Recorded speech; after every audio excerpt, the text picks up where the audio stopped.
ចំពោះវត្តពូចាជាសបណ្ដៃទីកន្លែងជាបន្តមកពីដង្ហែគូប្រងបន្តមកក្នុងពិធីលំបានហើយមហាសមាជិកការកលំបានសំធ្វើការអនុញ្ញាតនិងសំធ្វើការបាត់របស់កន្លងសម្រាប់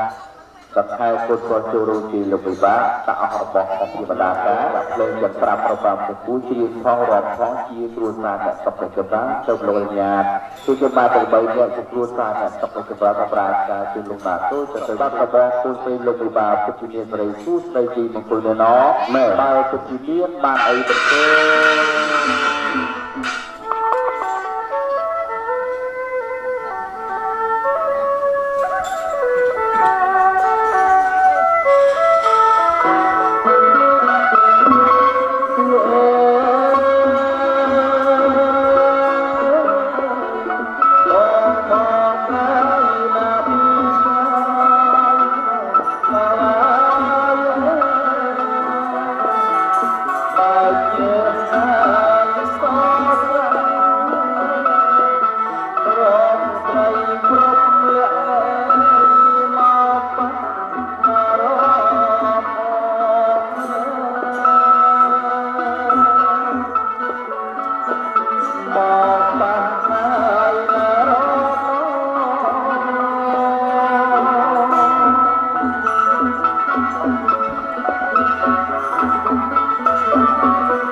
បើពុទ្ធជាបានអីបន្ទូ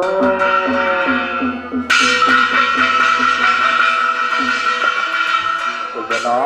បើពុទ្ធជាបានអីបន្ទូ